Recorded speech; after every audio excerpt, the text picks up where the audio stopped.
This is Newcap News with Lashburn Aug. Good evening. A 23-year-old Cold Lake man is facing charges in regards to the disappearance and killing of a Cold Lake man from a few years ago. The charges were laid by Edmonton's RCMP Historical Homicide Unit. Gary George Green has been charged with accessory after the fact murder and indignity to a body. This stems from the disappearance and subsequent killing of 44-year-old Dennis Leonard Cardinal of Cold Lake. It's believed he was killed between December 30th, 2010 to January 5th, 2011. Green will appear in court August 14th. Meantime, police have charged Tyler Arsenault with murder in the case. Maidstone RCMP are investigating a hit and run that involved 4 different vehicles. The incident happened Sunday morning just before 10 a.m. on Highway 17 south of Lloydminster, approximately 2 kilometers south of Township Road 462. Police say this semi-truck received between $5,000 to $10,000 worth of damages. Police say that a piece of farming equipment that was being hauled on the highway struck the semi.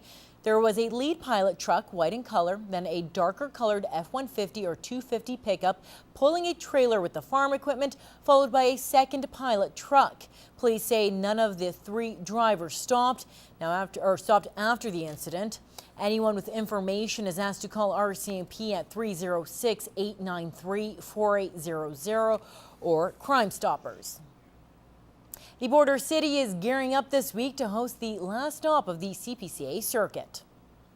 I do hereby proclaim the week of August 11 to 17, 2014 to be Wagon Week. And with that, festivities officially kicked off as Lloydminster will see chuckwagon action over the next 5 days.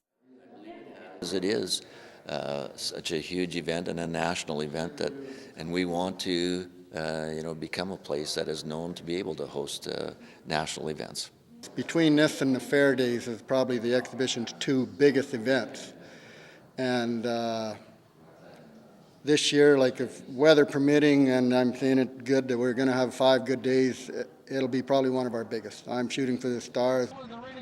The city and organizers are making sure that everyone at any level of CPCA interest will have a good time. And after 2.5 months of racing, this will be the biggest race of the season as drivers compete for the CPCA Pro Tour Final. It is a great we're a destination stop for a lot of people. Of course, especially those who follow the chuckwagon circuit.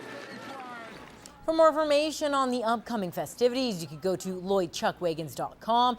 Races kick off Wednesday with the final set for Sunday.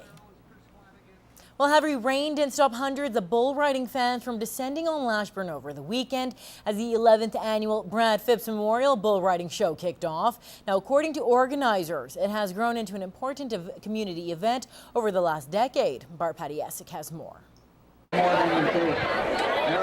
After an afternoon of rain and mud, fans embraced the cool air as they watched some professional bull riding action. The crowd has been amazing. They stuck it out in the tent, hung out for a little while as we had our little delay, and our ground has survived. We weren't sure for a little while, but it's okay. It was all part of the 11th annual Brad Phipps Memorial Bull Ride, an event that not only has riders from around the world battling for more than $10,000 worth of prizes, but a portion of the money raised in Lashburn stays in the community.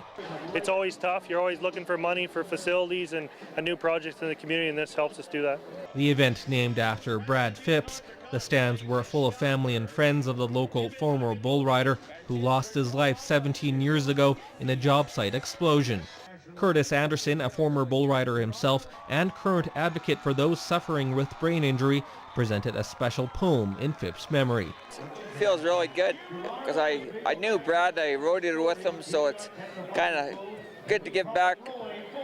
Brad's poem is my way of showing respect. And now that the PBR is growing past its 11th year, organizers say Phipps would be pleased with the turnout and what the event has brought to the community. It just goes to show the effect that Brad had on his family and friends by the size of the crowd here every year. And he did that by just being himself, a good man. I would hope he'd be proud of our local area as well. I'm sure Brad would either be on a bull or behind the chute somewhere helping out. Bart Patiesic, Newcap News.